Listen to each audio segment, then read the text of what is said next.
ভাই, আমরা সবাই মারা যাব, এই কথাটা কি আপনারা বিশ্বাস করেন? এই কথা যে বিশ্বাস করে যে পৃথিবীতে সে চিরস্থায়ী নয়, চিরদিন থাকতে আসে নাই, সে কি পৃথিবীতে উদ্ধত আচরণ করতে পারে? পাপ করলেও তো সে তওবা করে ফিরে আসবে, তাই নয় কি? এখন মানুষের চলাফেরা দেখলে কি মনে হয় যে মানুষ মারা যাবে কখনো?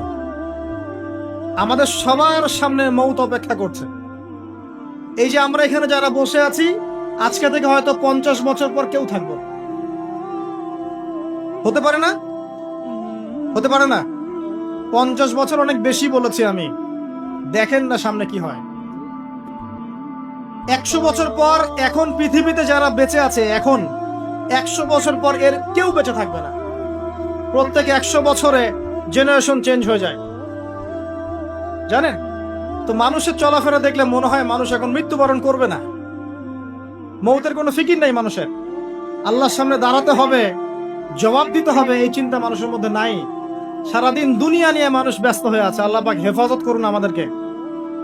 তো পরকালের ক্ষতি দেখেন, মানুষের সামনে অপেক্ষা করছে মৌত, মানুষের সামনে অপেক্ষা করছে কবর। কবর যেখানে কেউ যাবে না, আপনি আমি কেউ না, মানে কেউ কারো কবরে যাব না, কেউ কারো কবরে না। চিন্তা করতে পারেন যে আমাদেরকে একা একা কবরে যেতে হবে, সেখানে দুইজন ফেরেশতার সম্মুখীন হয়ে সওয়াল জবাব দিতে হবে, কেউ পার পাবে না। একজন সাহাবীর নাম ছিল সাদ বিন মুয়াজ রাদিয়াল্লাহু আনহু, নাম শুনেছেন? কোন যুদ্ধে শহীদ হয়েছেন কে বলতে পারবেন? 500 টাকা পুরস্কার দিব, বলেন। তুমি আমাকে 500 দিবা, ভুল করেছো তো, উল্টা তুমি দিবা আমাকে 500। খন্দকের যুদ্ধ, কোন যুদ্ধ? খন্দকের যুদ্ধ। এই যুদ্ধে তিনি শহীদ হয়েছেন। হাতের মধ্যে একটা তীর এসে লেগেছিল, এখান থেকে রক্তটা ছিঁড়ে গিয়েছিল। রক্ত পড়তে পড়তে পড়তে এভাবে তার ইন্তেকাল হয়ে যায়। এবং নবী সাল্লাল্লাহু আলাইহি ওয়াসাল্লামের অত্যন্ত প্রিয় ভাজন সাহাবী ছিলেন সাদ বিন মুয়াজ রাদিয়াল্লাহু আনহু, আনসারী সাহাবী। তিনি যখন মারা গেছেন, শহীদ হয়েছেন, নবী সাল্লাল্লাহু আলাইহি ওয়াসাল্লাম বলছেন আল্লাহ পাকের আরশ কেঁপে উঠেছিল। তার মৃত্যুতে আল্লাহর আরশ কেঁপে উঠেছিল, সুবহানাল্লাহ। এবং 70,000 ফেরেশতা তার জানাজার নামাজে শরীক হয়েছিল। নিঃসন্দেহে তিনি জান্নাতি, তাই নয় কি? এই সাহাবীর কবরেও কবর তাকে চাপা দিয়েছিল। আপনি কি বুঝতে পারছেন ভাই? আমার ভাষা নাই, আমি কিভাবে বোঝাবো। এই সাহাবীর কবরেও কবর স্বাভাবিক একটা চাপা সবাইকে দিবে, এটা দিয়েছিল। অতএব মানুষের সামনে অপেক্ষা করছে মৌত এবং কবর, তারপরে সওয়াল জবাব। হয় কবর হবে জাহান্নাম, না হলে জান্নাত। এরপরে উঠতে হবে কিয়ামতের মাঠে। এই যে মিজান, পুলসিরাত, আমল নামা ছুড়ে দেওয়া হবে, পুলসিরাত পার হতে হবে, জান্নাত জাহান্নাম, এই যে ফয়সালাগুলো কাদের জন্য অপেক্ষা করছে বলেন তো? আল্লাহ পাক বলছে নিশ্চয়ই মানুষ ক্ষতির মধ্যে আছে। কারা তাহলে ক্ষতির মধ্যে আছে? আমরা ছাড়া। তবে সুসংবাদ, এই দুনিয়ার জীবনটাকে যদি তুচ্ছ করে মানুষ আল্লাহর বিধান মেনে চলতে পারে, এই দুনিয়ার জীবনে ধৈর্য ধরতে পারে, সবর করতে পারে, হকের উপর অবিচল থাকতে পারে, আল্লাহর হালালে থাকতে পারে, হারামে না যায়, রাসূলের সুন্নতে থাকে, বেদাতে না যায়, ইনশাআল্লাহ তাআলা ইনশাআল্লাহ তাআলা আল্লাহ পাক মৌতের সাথে সাথেই এই বান্দাকে চিরস্থায়ী জান্নাত দিয়ে দিবেন ইনশাআল্লাহ। ইনশাআল্লাহ। আমাদের সামনে দুটো রাস্তা, ওয়াহাদাইনাহুম নাজদাইন, দুটো পথ আল্লাহ পাক দেখিয়েছেন, ইম্মা শাকিরা ওয়া ইম্মা কাফুর।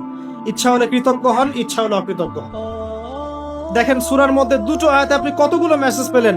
সময়ের কসম, নিশ্চয়ই মানুষ ক্ষতির মধ্যে আছে। এবার শেষ আয়াত, এটাই লাস্ট আয়াত আমার আজকে। ইল্লাল্লাযীনা আমানু ওয়া আমিলুস সলিহাতি ওয়া তাওয়াসাউ বিল হাক্কি ওয়া তাওয়াসাউ বিস সবর। চারটা কাজ যারা করেছে তারা ব্যতীত, মানে চারটা কাজ যারা করতে পারবে তাদের কোনো সমস্যা নেই। ওয়ালা খাউফুন আলাইহিম ওয়ালা হুম ইয়াহজানুন, তাদের কোনো ভয় নাই, কোনো দুশ্চিন্তা নাই। চারটার 1 নাম্বার হচ্ছে ঈমান। 1 নাম্বার কি? ঈমান। 2 নাম্বার আমলে সালেহ, সৎ আমল। 3 নাম্বার হকের দাওয়াত প্রদান করা, পরস্পরকে হকের দাওয়াত প্রদান করা, 4 নাম্বার পরস্পরকে ধৈর্যের উপদেশ দেয়া। ব্যাস, এই 4টা কাজ একসাথে করতে হবে। দুটো আছে দুটো নাই এমন নয়, 3টা আছে একটা নাই এমন নয়, 4টা কাজ একসাথে এট দ্য সেম টাইম যারা করতে পারবে ইনশাল্লাহ মৃত্যুর সাথে সাথেই জান্নাত। কত সময় চলে গেছে। এক সময় ছিল ফেরাউনের যুগ, তখন মনে হতো ফেরাউনই সব। ও বলতো আনা রব্বুকুমুল আলা, আমি এই পৃথিবীর মহান রব, সে বলতো। এখন তার অস্তিত্ব আছে? ওই জাদুঘরে দেখবেন ওর সুটকিটা পড়ে আছে দেহের, আছে না? ফেরাউন যখন দলবল নিয়ে বের হয়ে যাচ্ছে মূসা আলাইহিস সালামের কওমকে ধাওয়া করার জন্য, সূরা দুখানের মধ্যে আছে, আল্লাহ পাক বলছেন যে তাদের স্মরণে যখন ফেরাউন এবং তার দলবল ডুবে মরল, ওদের এই মর্মান্তিক মৃত্যু দেখে আকাশ এবং জমিনের কেউ এক ফোঁটা পানিও ফেলেনি চোখে। এই আয়াতটা কোরআনে আছে, সূরা দুখানের মধ্যে আছে। একটা সময় ছিল নমরুদের যুগ, মনে হতো সেই সবকিছু। এখন তার অস্তিত্ব আছে? কেউ তার নামও মনে রেখেছে? একটা সময় আদ জাতি ছিল, আদ জাতি। এগুলো রূপকথা নয়, এগুলো গাল গল্প নয়, এগুলো সত্য ঘটনা কোরআনে আছে। এগুলোর এক একটা বর্ণ সত্য। সারা পৃথিবী মিথ্যা হতে পারে, কোরআন সত্য। আদ জাতি ছিল দেহে অনেক বড় বড়, বিশাল বিশাল। তারা বলতো মান আশাদ্দু মিন্না কুওয়া, আমাদের চেয়ে শক্তিশালী আর কে আছে, এটা তারা বলতো। আল্লাহ পাক ঝড় দিয়ে উড়িয়ে দিয়েছেন, তাদের অস্তিত্ব আছে? সময়ের ব্যাপার, দেখেন সময় বদলাচ্ছে, সব পরিবর্তন হয়ে যাচ্ছে। একটা ছিল সামুদ জাতি, সামুদ, এরাও ছিল অনেক বড় বড়, তাল গাছের সমান লম্বা লম্বা। পাহাড় কেটে কেটে বাড়ি নির্মাণ করতো, পাহাড় কেটে বাড়ি নির্মাণ করতো। ওদের অস্তিত্ব আছে?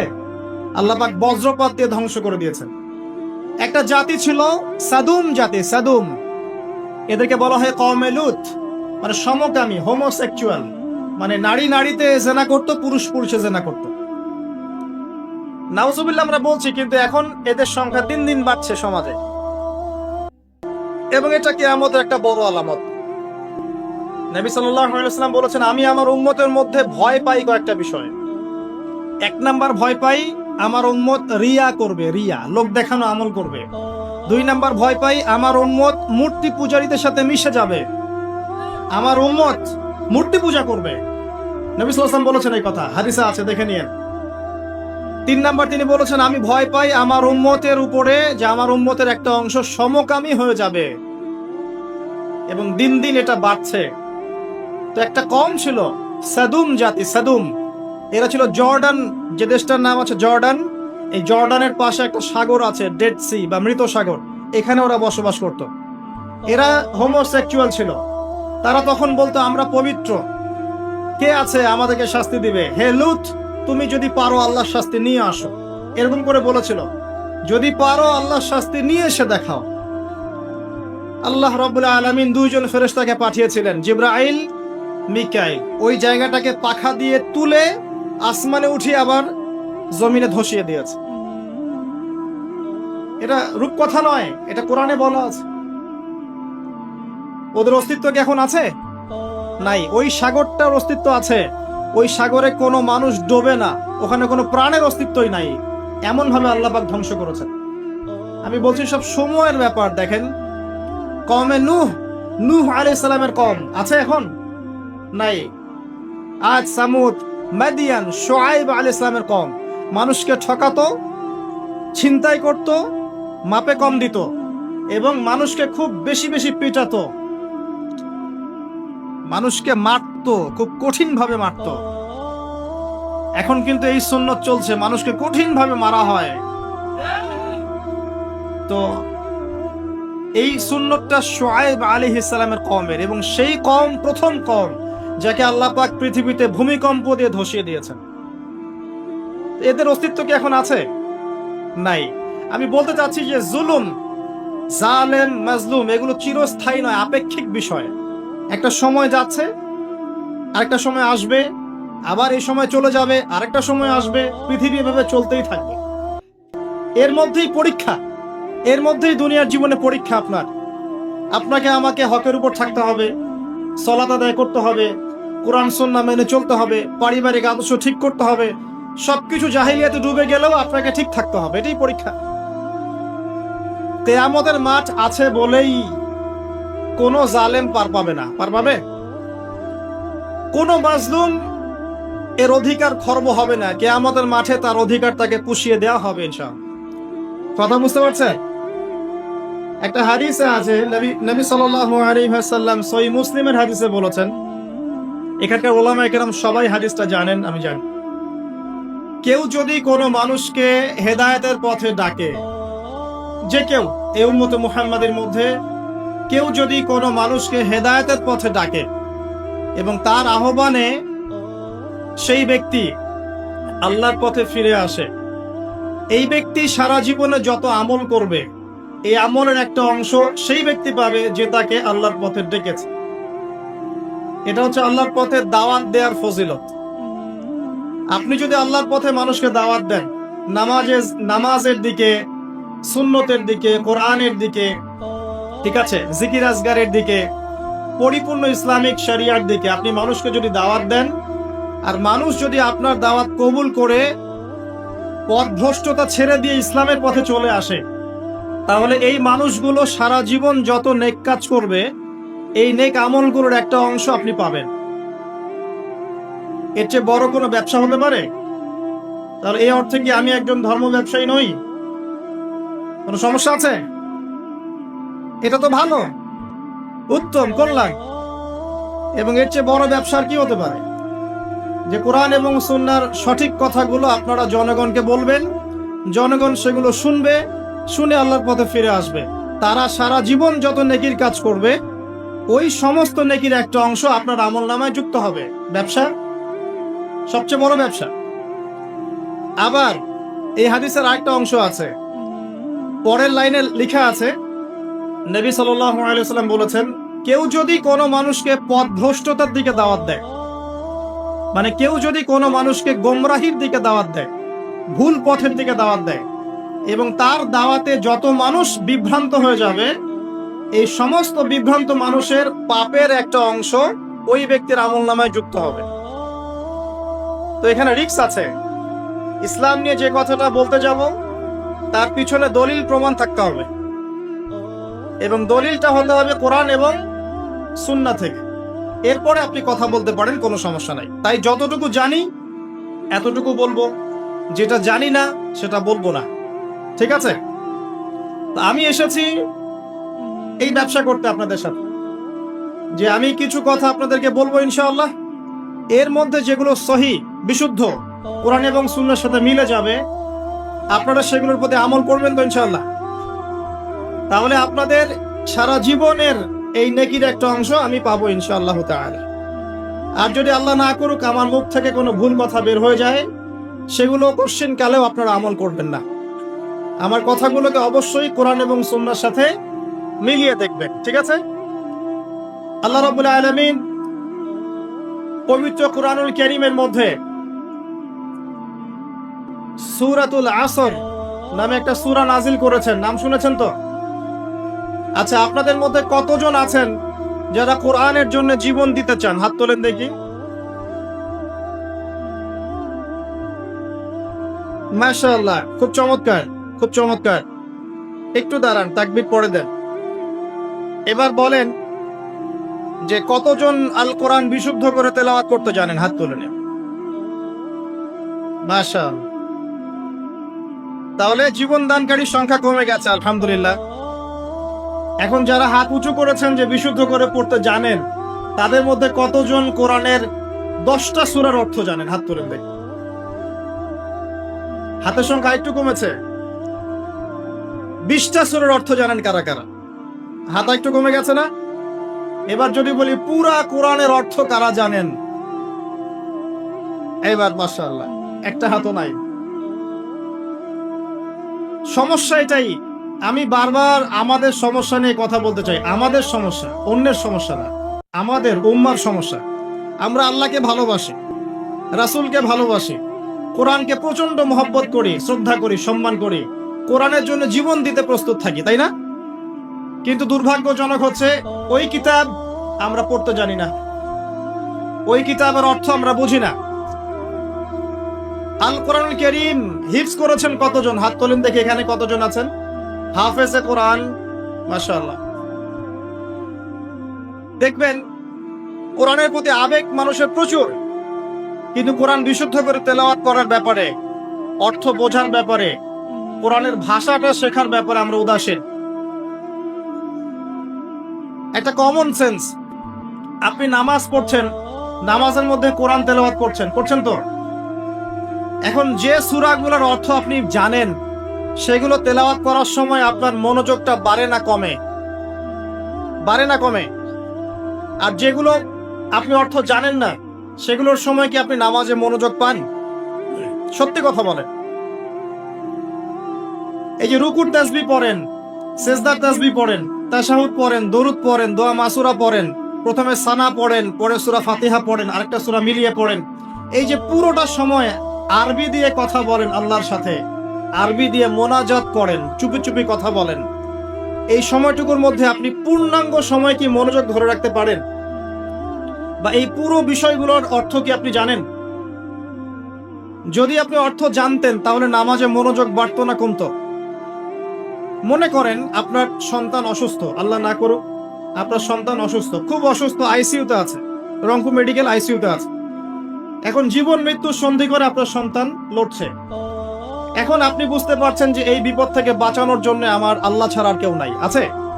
এবার আপনি নামাজে দাঁড়ালেন, নামাজে দাঁড়িয়ে সুন্দর করে অজু করে নামাজে দাঁড়ালেন, দাঁড়িয়ে 2 রাকাত নামাজ পড়ে হাতটা তুলে আল্লাহর কাছে দোয়া করছেন, আল্লাহ আমার সন্তান অসুস্থ, আল্লাহ আমার সন্তান তুমি দিয়েছো, তোমার নিয়ামত, আজকে সে অসুস্থ, তুমি ছাড়া কেউ নাই তাকে শেফা দান করার, কোনো ডাক্তারের ক্ষমতা নাই তাকে জীবন দেওয়ার, আল্লাহ তুমি তোমার রহমতের ওসিলায় আমার সন্তানের জীবনটা ভিক্ষা দাও।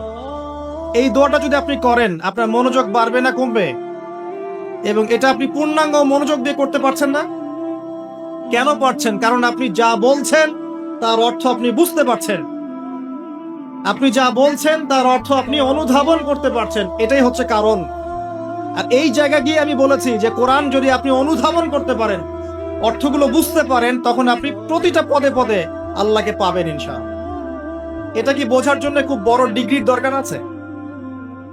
যদি যে কোনো একটা বই আপনি পড়ছেন, ওই বইয়ের ভাষা যদি আপনি না বোঝেন, ওই বইয়ের মূল মেসেজ কি আপনি পাবেন? সিম্পল, পাবেন না। প্রথম যে কথাটা আপনাদের কাছে টাচ করতে চাই, আমাকে ওয়াদা করতে হবে আমার কাছে আজকে, আগামী রমাজান আসার আগেই সবাই কোরআন তেলাওয়াত করা শিখবেন। হাত উঁচু করুন। এখন জীবন আপনাকে দিতে হবে না কোরআনের জন্য, অর্থ বোঝা শেখেন আগে। কোরআনের জন্য জীবন দিতে আমি আপনাকে এখন বলছি না, আমি বলছি আপনি কোরআন পড়া শেখেন আগে, এরপরে আপনি কোরআনের অর্থটা বোঝা শিখবেন। কোথায় গিয়ে শিখবেন? উলামায়ে কেরামের কাছে গিয়ে শিখবেন। আপনাদের এখানে মাদ্রাসা আছে না? কওমি মাদ্রাসা আছে না? আলেমরা আছেন না এখানে?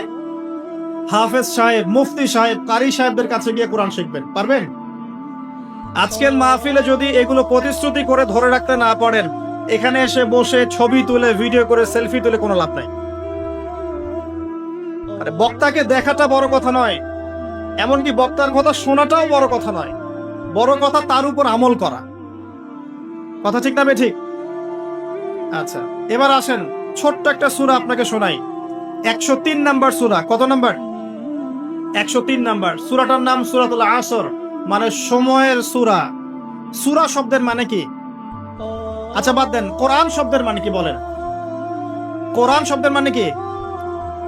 নিত্য পঠিতব্য, যে বইটা প্রতিনিয়ত পড়া হয় তার নাম কোরআন। পৃথিবীতে কোরআন ছাড়া এমন কোন কিতাব আছে যেটা প্রতিদিন পড়া হয়, প্রতিনিয়ত পড়া হয়? আছে?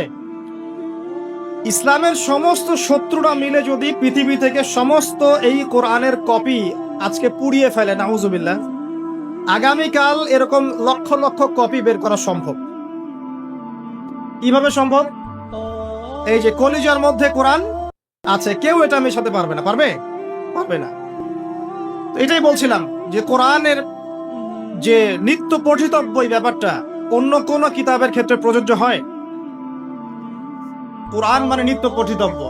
এখন চিন্তা করেন, শেষ কবে আপনি কোরআন তেলাওয়াত করেছেন? কারা কারা রমজান মাসে কোরআন খতম দিয়েছেন? হাত তোলেন। এই কয়জন? শাহরু রমাদানাল্লাযী উনজিলা ফীহিল কোরআন, রমজান সেই মাস যেই মাসে কোরআন নাজিল হয়েছে। রমজান মাস মহিমান্বিত কি কারণে? কারণ এই মাসে কোরআন নাজিল হয়েছে। এই মাসে কোরআন খতম করার সৌভাগ্য যার হয়নি, তার চেয়ে হতভাগা আসলে কেউ নাই। আচ্ছা, যাই হোক, যা হওয়ার হয়ে গেছে। আল্লাহ পাক গফুর রহিম। আগামী রমজান আসার আগে কোরআন তেলাওয়াত শিখতে পারবো ইনশাআল্লাহ? ওয়াদা করছেন? আল্লাহ সাক্ষী আছেন, কিন্তু ওয়াদা খেলাফ করলে খবর আছে। ঠিক আছে? আল্লাহ পাক কিন্তু ধরবেন। আর আল্লাহ পাক কখন ধরেন জানেন? আল্লাহ পাক ঢিল দিতে থাকেন, ঢিল দিতে থাকেন, ঢিল দিতে থাকেন, তারপরে একবার চেপে ধরেন। আপনি কি মনে করছেন সারা বিশ্বে যা চলছে জুলুম আল্লাহ পাক ছেড়ে দিবেন সব? তাই মনে করছেন? এক জাররা পরিমাণ ছাড় দিবেন? দিবেন না। সময়ের ব্যাপার। সব কিসের ব্যাপার? সময়। পড়াশোনা করতে থাকবেন। আমি অনেক দিন বলেছি সাবজেক্টগুলো, আপনাদেরকে আবার বলছি। সর্বপ্রথম কোরআন পড়বেন, কোরআন তেলাওয়াত করা শিখবেন, কোরআনের অর্থটা শিখবেন, কোরআনের ভাষা শিখবেন। এই ভাষা শেখার জন্য কওমি মাদ্রাসার আলেমদের কাছে গিয়ে পড়ে থাকতে হলে পড়ে থাকবেন, ভাষা শিখবেন। ইমাম শাফিঈ রাহিমাহুল্লাহ বলেছিলেন, কোরআন শেখা মুসলিমদের উপর যেমন ফরজ, এর ভাষা শিক্ষা করাও ফরজ। ভাষা না শিখলে আপনি কোরআন বুঝতে পারবেন না। কোরআন পড়া হয়ে গেলে বা পড়তে পড়তে একটা ভালো লেভেলে চলে গেলে আপনি এই যে নাহু সরফের কিতাবগুলো শেষ করবেন। তারপরে আপনি চলে যাবেন হাদিসের বইয়ে। হাদিসের ছোট ছোট বইগুলো আগে পড়বেন, আগে বড় বড় বই পড়বেন না। অনেকেই ভুল করেন আপনারা, আমাদের যুবক ভাইরা একটু বেশি ভুল করে এখানে। হেদায়েত পেয়ে সবার আগে সহিহ বুখারী হাতে নিয়ে বসে থাকে। এটা ঠিক না ভাই। এটা কেন ঠিক না আপনি এখন বুঝতে পারছেন না, কারণ আপনি এক লাফ দিয়ে তো মেডিকেল সায়েন্সের বই পড়তে পারবেন না। আপনাকে গ্র্যাজুয়ালি যেতে হবে। প্রথমে আপনি পড়বেন হাদিসে আরবাইন, এরপরে পড়বেন আপনি রিয়াদুস সালেহিন, বুলুগুল মারাম মিন আদিল্লাতিল আহকাম, মিশকাতুল মাসাবিহ, এই টাইপের বইগুলো আগে পড়বেন। তারপর আস্তে আস্তে আপনি যাবেন আবু দাউদ, তিরমিজি, নাসাই, পরে যাবেন বুখারী, মুসলিম। একটা সিস্টেম তো আছে। নাকি হঠাৎ করে লাভ দিয়ে আপনি একদম অনার্সে ভর্তি হয়ে যাবেন? হবেন? এটা কি হয় কখনো? তো এভাবেই এই যে ফয়জুল কালাম, আপনার মুনতাখাব হাদিস, এই টাইপের বইগুলো আগে পড়বেন, পরে আপনি বড় বড় বইগুলো পড়বেন। হাদিসের বই পড়া শেষ, ইতিহাসের বই পড়বেন, ইসলামের হিস্ট্রি সব বইগুলো পড়বেন। আবু বকর সিদ্দিক রাদিয়াল্লাহু আনহু খেলাফত থেকে শুরু করে একদম ওমর, ওসমান, আলী, তারপর উমাইয়া খেলাফত, তারপরে আব্বাসীয় খেলাফত, তারপরে আপনার ফাতেমি সাম্রাজ্য, তারপরে আপনার এদিকে এই যে আপনার মামলুকদের শাসন, কর্ডোভার ইসলামিক শাসন, ওসমানীয় খেলাফত, এই পুরো বিষয়গুলো আপনাকে পড়তে হবে। একদম এই যে 1915 সাল পর্যন্ত বা 1921 সাল পর্যন্ত যে হিস্ট্রিটা আছে, এই 1400 বছর ইতিহাস আপনাকে জানতে হবে। যে জাতি তাদের ইতিহাস জানে না, তারা হীনমন্যতায় ভোগে। আমরা জানি না তো আমরা কাদের সন্তান জানেন? ইতিহাস পড়েন, দেখবেন ইতিহাসের পাতায় পাতায় লেখা আছে যে মুসলিমরাই এই বিশ্বকে শাসন করেছে। হিস্ট্রির পাতায় পাতা লেখা আছে। এখন এই কথাটা কারো মাথায় নেই, এটাই বাস্তব। অতএব ইতিহাস পড়তে হবে আপনাকে। ইতিহাসের পরে আপনি পড়বেন ফিকহ। ফিকহ মানে হচ্ছে গভীর জ্ঞান। ফিকহের যে ক্লাসিক্যাল বইগুলো আছে, হানাফি মাযহাবের, অন্যান্য মাযহাবের, এইগুলো আপনি পড়বেন। এখানে আপনি সাম্প্রদায়িক হবেন না, জ্ঞানটাকে উদার করবেন, মৌমাছির মতো হয়ে যাবেন। যেখানে জ্ঞান সেখানে চলে যাবেন, যেখানে জ্ঞান সেখানে যাবেন। এমন করবেন না যে আপনি একজন আলেমকে ফলো করেন, তারই বক্তব্য শুনবো, তারই বই পড়বো, অন্য কারো বই পড়বো না, বক্তব্য শুনবো না, এমনটা করবেন না। এই টাইপের কাজ যারা করেছে, এরা ওই 7 কানার হাতি দেখার মতো অবস্থা হয়েছে। কথা বুঝতে পারছেন না? একটা হাতির, কেউ বলছে হাতিটা খাম্বার মতো, কেউ বলছে পাখার মতো, কুলার মতো, ইত্যাদি। এক একজন এক একটা অংশ পেয়েছে। ইসলাম একটা প্রশস্ত বিষয়, এই জন্য ফিকহের প্রশস্ত বিষয়গুলো পড়বেন। তখন দেখবেন যে আমলগুলো করা হচ্ছে, আপনারটার যেমন দলিল আছে, ওই ভাইটারও দলিল আছে। কথা বুঝতে পারছেন না? তখন দেখবেন যে ওই ইখতিলাফি মাসআলাগুলোকে নিয়ে আর মসজিদ ভাগ হবে না ইনশাআল্লাহ। কেন ভাগ হয়? কারণ আমরা ফিকহের গভীর জ্ঞান জানি না। মনে করে আমি যেটা করছি এটাই সহি, বাকিরা যেটা করছে ওটা ভুল। জাল জয়ীফ। জাল জয়ীফের আপনি কি বোঝেন? আপনি কি মুহাদ্দিস? আপনি বড়জোর বলতে পারেন হাদিসটাকে অমুক মুহাদ্দিস জাল বলেছেন, এটা বলতে পারেন আপনি। যাই হোক, এখানে অহংকার প্রদর্শন করা ঠিক হবে না। ফিকহের ক্ষেত্রে উদার হয়ে যাবেন, কারণ আমরা মুসলিমরা সবাই ভাই ভাই। আমরা সবাই ভাই ভাই। আমাদের মধ্যে কিছু বিষয়ে ইখতিলাফ থাকতে পারে, এবং এটা ছিল, আছে এবং থাকবে। এর মানে এই নয় যে আমি একমাত্র জান্নাতের সার্টিফিকেট প্রাপ্ত আর তারা সবাই বাতিল ফেরকা, এমন নয় বিষয়টা। সবার মাঝেই কল্যাণকর অনেক বিষয় আছে, আপনি কল্যাণটা নিয়ে নেন, অকল্যাণকর বিষয়গুলো ছেড়ে দেন, ব্যাস, সিম্পল। কারণ এখন মুসলিমদের ঐক্যটা অনেক বেশি দরকার।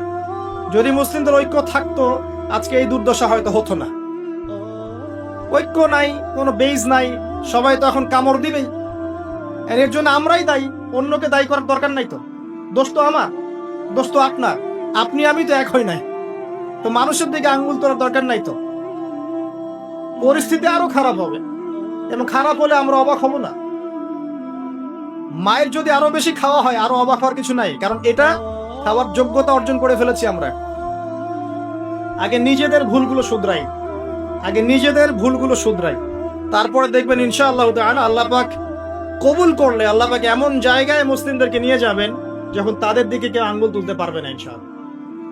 কিন্তু নিজের ঘরগুলো আগে ঠিক করেন, ঈমান ঠিক করেন, আকীদা ঠিক করেন, আমল ঠিক করেন, পরিবার ঠিক করেন, রিজিক ঠিক করেন, ইউনিটি ঠিক করেন, দেখবেন আস্তে আস্তে আস্তে মুসলিমরা এগিয়ে যাবে ইনশাআল্লাহ। একবারে কোনো কিছু হয় না, কখনো পরিবর্তন হয় না। আমার কথায় কষ্ট পাচ্ছেন? আমি একটু প্র্যাকটিক্যাল কথা বলি আর কি। এটাই প্র্যাকটিক্যাল বিষয় আমার কাছে মনে হয়, যে প্রথমত আমাদের মধ্যে ত্রুটি আছে, আমাদের মধ্যে ল্যাকিংস আছে, আমাদের মধ্যে ত্রুটি আছে, দোষ আছে, এগুলোকে আমাদেরকে সলভ করতে হবে, তারপরে আমরা সামনে আগাতে পারবো। আর যদি দোষগুলো আরো বাড়তে থাকে ডে বাই ডে, তাহলে আমাদের অধঃপতনও বাড়তে থাকে, কেউ ঠেকাতে পারবে না। এই যে বললেন কতজন কোরআনের জন্য জীবন দিতে চান, বলেন সবাই চাই। জিজ্ঞাসা করলাম কতজন পড়তে চান কোরআন, দেখলেন হাত নাই, 10টা হাত উপরে। কিভাবে হবে আমাকে বলেন, কিভাবে সম্ভব? সাহাবায়ে কেরাম রাদিয়াল্লাহু আনহুম কি এমন ছিলেন যে সাহাবীদের হাতে আল্লাহ পাক ইসলামের বিজয় দিয়েছিলেন? তারা কি এমন ছিলেন আমাদের মতো? কোরআন পড়তে জানতেন না, অর্থ বুঝতেন না, এরকম ছিলেন? আমল করতেন না, নামাজও পড়তেন, সুদও খাইতেন, এমন ছিলেন? বছর বছর হজ উমরা করতো, ঘুষও খাইতো, এমন ছিল? বা ব্যক্তিগত জীবনে খুব ইমানদার, অর্থনীতি জীবনে ইমান নাই, এমন ছিল? ছিল না। তারা পরিপূর্ণভাবে ইসলাম পালন করার চেষ্টা করতেন। এটাই আমাদের করা উচিত প্রথমত, এটা আমার প্রথম নসিহত। তো ভাই, প্রিয় ভাইরা, অনেক কঠিন কথা বলে ফেলছি মনে হয়। আচ্ছা আসুন, প্রথম নসিহত ভাই, পড়াশোনা করেন। যে কটা সাবজেক্ট বললাম, কোরআন, হাদিস, ইতিহাস, ফিকহ, এগুলোর সাথে জড়িয়ে নেবেন। আপনি জেনারেল লাইনে যেগুলো পড়ছেন সেগুলো অবশ্যই পড়বেন। অনেক ক্রেজি আমরা কিছু ভাইকে দেখি, হেদায়েত পাওয়ার পরে জেনারেল লাইনে পড়া বাদ, বাসায় বাসায় বাবা মার সাথে সম্পর্ক খারাপ, বাড়ির থেকে বের হয়ে চলে যাচ্ছে, না আমি আর ইউনিভার্সিটিতে পড়বো না, আমি আর এইসব সাবজেক্ট পড়বো না, একদম টোটালি চেঞ্জ হয়ে যাবো। এত সহজ নয় বিষয়, এত সহজ নয়। মানে আপনি 20-25 বছর পার করে ফেলেছেন, এখন সামনে আপনার ক্যারিয়ার আছে, আপনার চাকরি আছে, আপনার জব আছে, ফ্যামিলি আছে, কিভাবে কি করবেন আপনি এখন? সো আপনি যেখানে পড়ছেন সেখানে পড়েন, ইউনিভার্সিটিতে পড়ছেন পড়েন, মেডিকেল সায়েন্স পড়ছেন পড়েন, ইঞ্জিনিয়ারিং পড়ছেন পড়েন, এই সব জ্ঞানের আমাদের দরকার আছে? দরকার নাই? এই যুগের সাথে তাল মিলাতে হলে এগুলোর দরকার নাই? অবশ্যই দরকার আছে। এগুলো আমাদেরকে শিখতে হবে, আমাদেরকে এগুলো জানতে হবে, এবং আপনি আপনার জ্ঞানটাকে ইসলামের কল্যাণে ব্যয় করার চেষ্টা করেন, এটা আপনি করেন। এতটুকু আমার পরামর্শ। কিন্তু ট্র্যাক চেঞ্জ করার দরকার নেই আপনার, সবাই সেটা পারবে না। অতএব ওই ট্র্যাকে থেকেই আপনি সাবজেক্টগুলো কভার করেন। আকীদা পড়েন, কোরআন পড়েন, হাদিস পড়েন, ফিকহ, ইসলামের ইতিহাস, আরেকটা সাবজেক্ট বলছি রাসূল সাল্লাল্লাহু আলাইহি ওয়াসাল্লামের জীবনী, একদম মুখস্থ থাকতে হবে। বলেন নবীর জন্য জীবন দিতে চান কতজন? হাত তোলেন দেখি। মাশাআল্লাহ, সবাই। এবার বলেন আমাকে, নবী সাল্লাল্লাহু আলাইহি ওয়াসাল্লামের তৃতীয় স্ত্রীর নাম কি ছিল? কে বলেছেন? আপনি আমার কাছে একটা হাদিয়া নিয়ে যান আজকে। একজন ব্যক্তি সঠিক উত্তর দিয়েছে। আপনি কি দেখতে পাচ্ছেন নবীর প্রতি কত ভালোবাসা আমাদের? একজন উত্তর দিতে পেরেছে। এই হচ্ছে বাস্তবতা। অতএব বাস্তবিক হয়ে যান। নবী সাল্লাল্লাহু আলাইহি ওয়াসাল্লামের জীবনী মুখস্থ করবেন আগামী রমাদান আসার আগেই। হাত তোলেন, কথা দেন, পারবেন ইনশাআল্লাহ? দুইটা ওয়াদা করেছেন, কোরআন পড়া শিখবেন আগামী রমাদান আসার আগেই, রাসূলের জীবনী পড়া শিখবেন, শুধু না মুখস্থ করবেন। পারবেন ইনশাআল্লাহ? ইনশাআল্লাহ। একদম ছোটস্থ নবী সাল্লাল্লাহু আলাইহি ওয়াসাল্লামের জন্ম, মৃত্যু, কত বছর মক্কায় ছিলেন, কত বছর মদিনায়, কখন তিনি হিজরত করলেন, কখন তায়েফে গেলেন, কখন বদর, কখন উহুদ, টোটাল বিষয় আপনার মুখস্থ থাকতে হবে। পারবেন ইনশাআল্লাহ তাআলা। আল্লাহ পাক তৌফিক দান করুন। তখন সত্যিকারের আশিকে রাসূল হতে পারবো। এখন শুধু কথায় কথায় আশিকে রাসূল বলে লাভ নাই। আমার কথা কষ্ট পাচ্ছেন? বাস্তবতা এরকম ভাই। জানেন, ইসলামের বিরুদ্ধে যারা কাজ করে তারা 24 ঘন্টা পরিশ্রম করে। আপনি জানেন, যারা ইসলামের এগেইনস্টে কাজ করে, বিরুদ্ধাচারণ করে, ইসলাম মুসলিমদেরকে ডমিনেট করতে যায়, এরা 24 ঘন্টা কাজ করে, 1 সেকেন্ড রেস্ট নেয় না। গোছানো কাজ, মেহনতের কাজ, জবাবদিহিতামূলক কাজ, কোন দুর্নীতিহীন কাজ। ওদের উদ্দেশ্য হচ্ছে ইসলামকে দুনিয়া থেকে মিটিয়ে ফেলে দেবে একেবারে। আর আমরা মনে করি যে আমরা তো মাশাআল্লাহ জান্নাতের সার্টিফিকেট পেয়ে গেছি, আমরা মরলেই জান্নাত নিশ্চিত, তাই না? আমরা আল্লাহর একদম কবুলিয়াত প্রাপ্ত, আমরা নবী সাল্লাল্লাহু আলাইহি ওয়াসাল্লামের খাঁটি উম্মত, আমাদেরকে কে ঠেকায়? আমাদের ভাবখানা এমন। এই চিন্তা করতে করতে বিগত 100 বছরে আজকে আমাদের অবস্থা হয়েছে। একদিন হয়নি, বিগত 100 বছরের অবস্থা হয়েছে। এর মাঝখানে শ্রম দিয়েছেন ওলামায়ে কেরাম, একদম শ্রম ঢেলে দিয়েছেন। কিন্তু ওলামায়ে কেরামের একার শ্রম কি যথেষ্ট হবে? শুধু ওলামায়ে কেরামকে নিয়েই কি পুরো জাতি? সবার ভূমিকা আছে না এখানে? এই কথাগুলো একটু বোঝার চেষ্টা করবেন। আল্লাহ পাক আপনাদেরকে বোঝার তৌফিক দান করুন, আমিন। আমরা সবাই একটা জাতি, আমরা কেউ কারো শত্রু নই। দেশের আলেম, প্রশাসন, গভর্নমেন্ট, সাধারণ জনগণ, যুবক যুবতী সবাই মিলে একটা বডি। আমরা কেউ কারো শত্রু নই। আমাদের একজনের গায়ে আঘাত লাগলে আরেকটা অঙ্গ ব্যথা পাবে, এটাই আমাদের চরিত্র হওয়া উচিত। আমরা সবাই মিলে একটা বাঙালি জাতি, পুরো জাতি। আমরা কি জাতির অংশ নই? আল্লাহ পাক আমাদেরকে বোঝার তৌফিক দান করুন। আমরা দোয়া করি, আল্লাহ তুমি আমাদের এই দেশটাকে শক্তিশালী করে দাও, এবং আমাদের দেশের প্রত্যেকটা মুসলিমকে আল্লাহ তুমি কোরআনওয়ালা বানিয়ে দাও, নবী সুন্নাহওয়ালা বানিয়ে দাও, এবং ইসলাম বিরোধী অপশক্তিগুলো থেকে আল্লাহ তুমি আমাদেরকে হেফাজত করো। আমাদের মধ্যে ইউনিটি দান করো, ঐক্য দান করো, হৃদ্যতা, ভালোবাসা দান করো, এবং স্বচ্ছতা, অনেস্টি দান করো, সততা দান করো। আল্লাহ পাক কবুল করুন, আমিন। আসুন, এই সাবজেক্টগুলো পড়বেন। আজকে শুধু এতটুকু বলছি আপনাদেরকে যে কোরআনকে সবচেয়ে বেশি গুরুত্ব দিবেন। আমি একটা সূরা আপনাদেরকে আজকে শেখাচ্ছি, এইভাবে প্রতিটা সূরা পড়ার চেষ্টা করবেন। পারবেন ইনশাআল্লাহ? অল্প একটু সময় নিচ্ছি আমি। সূরা আসর, 103 নম্বর সূরা। আসর শব্দের অর্থ কি? সময়। সূরা শব্দের অর্থ কি? উঁচু স্থান। সূরা মানে কি? উঁচু স্থান বা চূড়া। পাহাড়ের উপরে উঠলে দূর পর্যন্ত দেখা যায় না? একটা পাহাড়ের উপরে উঠবেন, দেখবেন দূর পর্যন্ত দেখা যায় না? সূরা হচ্ছে একটা চূড়া। একটা সূরার উপরে উঠবেন, দেখবেন দূর পর্যন্ত আপনি দেখতে পাচ্ছেন। যেমন সূরা নিসা। সূরা নিসা মানে হচ্ছে মহিলাদের সূরা, মেয়েদের সূরা। তো এই সূরা যদি আপনি ভালো করে পড়েন, এর উপরে ওঠেন, আপনি দেখতে পারবেন সত্যিকারের মেয়েদের অধিকার কোথায় আছে। বুঝতে পারছেন? সূরা নূর মানে আলোর সূরা। আপনি সূরা নূরের উপরে ওঠেন, দেখবেন কোথায় আলো আছে, কোথায় সত্যিকারের আলো আছে। এখন তো এমন যুগ চলছে যে অন্ধকারের পথযাত্রী যারা, এরা আমাদেরকে আলোর সংজ্ঞা শিখায়। এখন যারা অন্ধকারের পথে হাঁটছে, এরাই আলোর ডেফিনেশন শিখায় আমাদেরকে। এটা আলো, এটাই কল্যাণ, এটাই মুক্তি। নাউযুবিল্লাহ। সূরা কাহফ, এর উপরে উঠে দাঁড়াবেন, আপনি দেখবেন দাজ্জাল কোথায় আছে, কিভাবে বাঁচবেন। এরকম এক একটা সূরা এক একটা চূড়া। যাই হোক, সূরা আসর মানে সময়ের চূড়া। আপনি সময়ের ঊর্ধ্বে চলে যাবেন, যে প্রত্যেক যুগে যুগেই এই সূরার মধ্যে যে 4টা হেদায়েত আছে, এর উপরে যারা আমল করতে পারবে ইনশাআল্লাহ তারা জান্নাতে চলে যাবে ইনশাআল্লাহ, প্রত্যেক যুগে। আসুন পড়বেন এভাবে। সূরা আসর, সূরাতুল মাক্কিয়া। সূরা আসর মাক্কি সূরা, আয়াত নং 3। কয়টা আয়াত আছে? 3টা। প্রথমে তেলাওয়াত করবেন, ওয়াল আসর, বিসমিল্লাহির রহমানির রহিম, ওয়াল আসরি ইন্নাল ইনসানা লাফি খুসর ইল্লাল্লাযীনা আমানু ওয়া আমিলুস সালিহাত ওয়া তাওয়াসাউ বিল হাক্কি ওয়া তাওয়াসাউ বিস সাবর। খুব ছোট্ট সূরা, সবার মুখস্থ আছে? আলহামদুলিল্লাহ। এটা পড়লেন, এবার আপনি অর্থে আসবেন। সামনে 2টা তাফসীর থাকবে, আপনার যে তাফসীর পছন্দ হয়। আমার একটা পছন্দের তাফসীর, তাফসীরে জালালাইন। এটা আমার পছন্দের তাফসীর, তাফসীরে জালালাইন। আপনি ইবনে কাসির পড়তে পারেন, জালালাইন পড়তে পারেন, মাআরিফুল কোরআন পড়তে পারেন। আপনার ইচ্ছা, আপনার স্বাধীনতা, যেটা আপনার ভালো লাগে। তো এখানে দেখবেন ওয়াল আসরি অর্থ ওয়াও জবর ওয়া, মানে দুটো অর্থ হয়, একটা হচ্ছে এবং, একটা হচ্ছে শপথ বা কসম।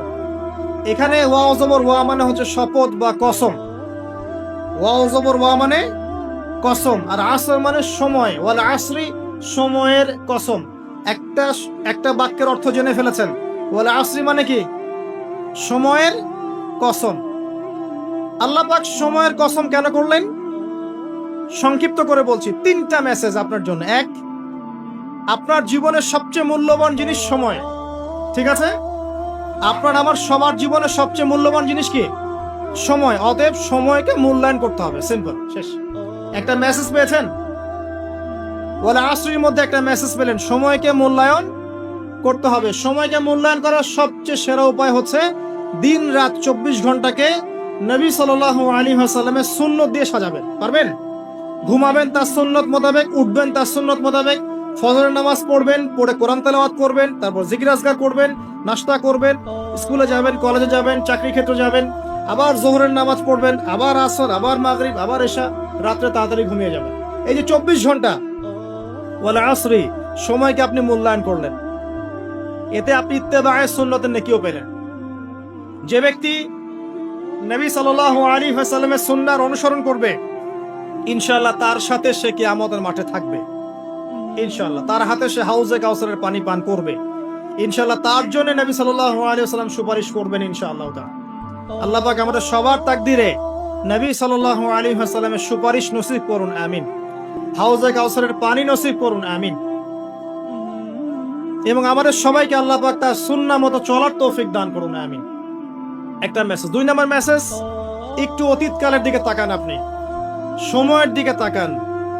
প্রত্যেক যুগে যুগে দেখবেন একটা বিষয় কমন, যারাই আল্লাহ এবং তার রাসূলের বিরুদ্ধাচরণ করেছে, হোক সেটা নমরুদ বা ফিরআউন বা আদ বা সামুদ বা শুআয়ব, যেই হোক না কেন, আল্লাহ পাক তাদের শেকড় উপড়ে ফেলে দিয়েছে।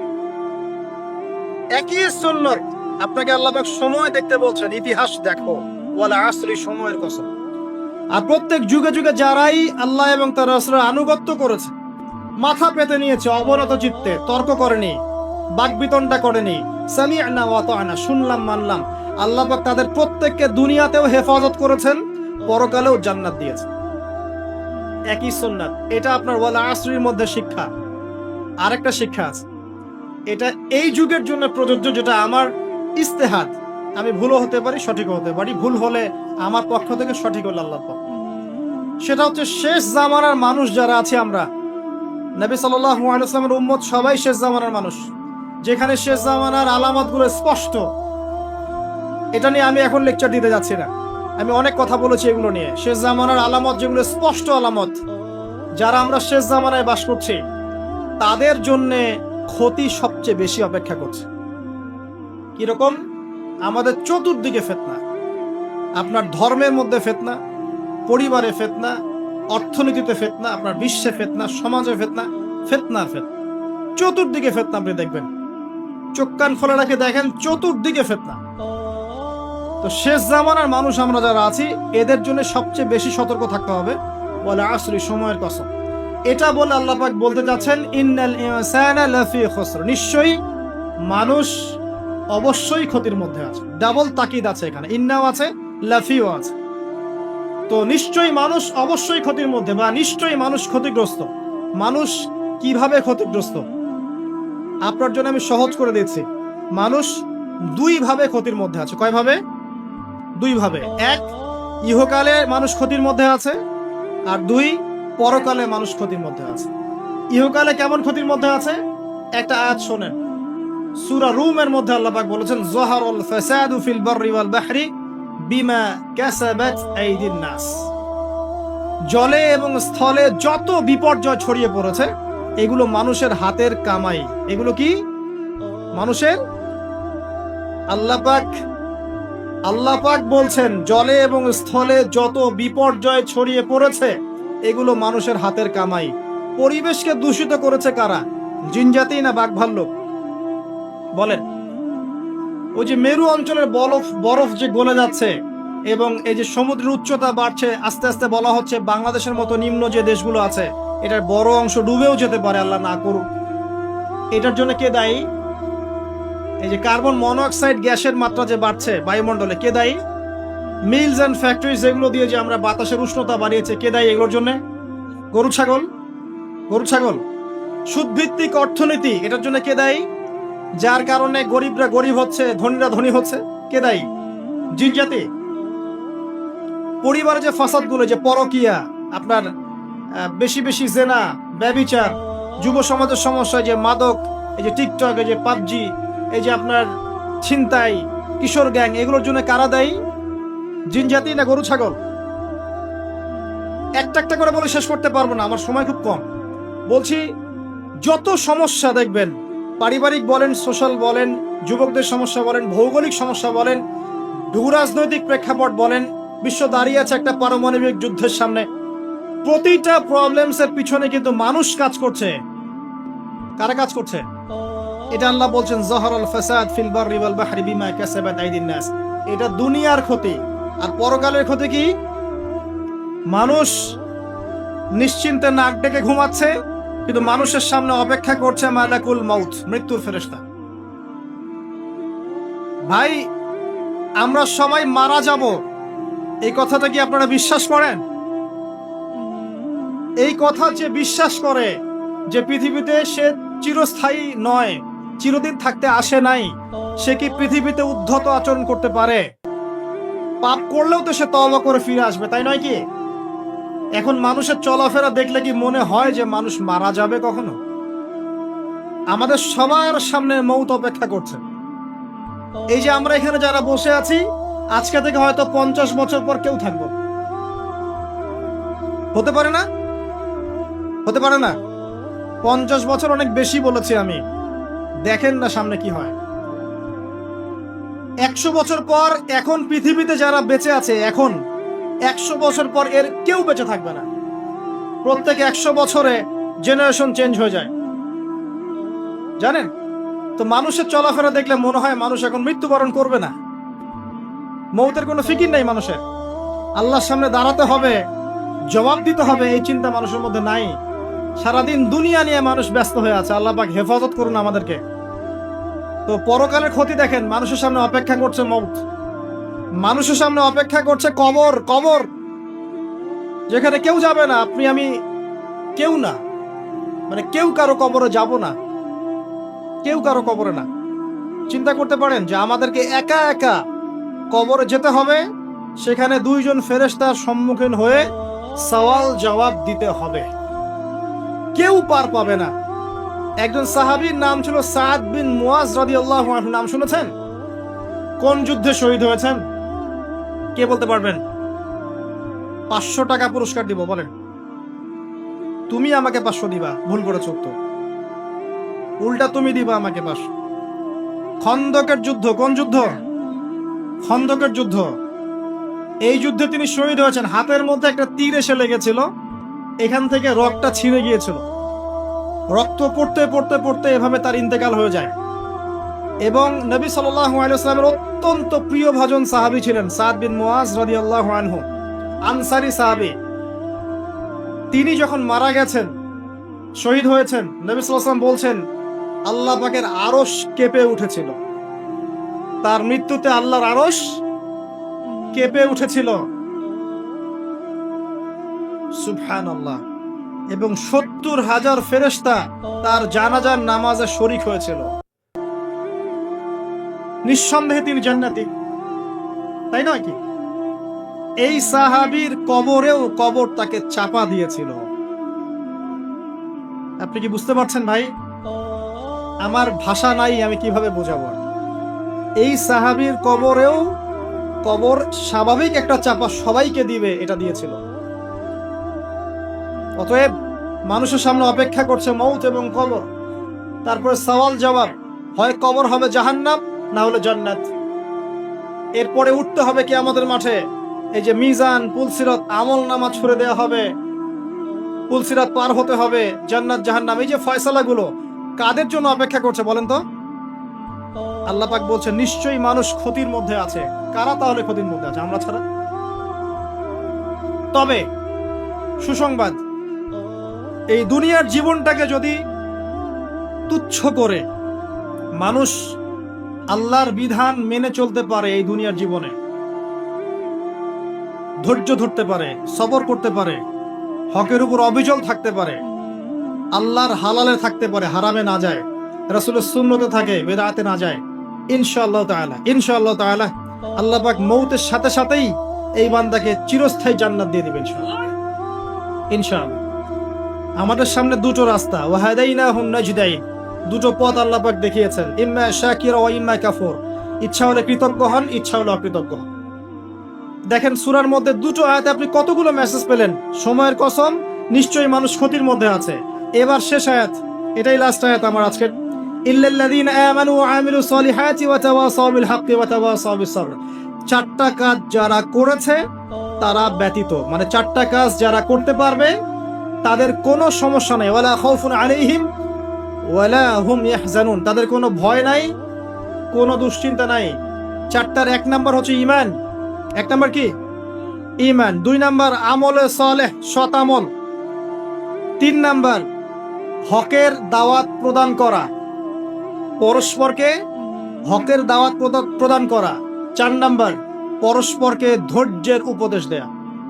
বাস, এই চারটা কাজ একসাথে করতে হবে।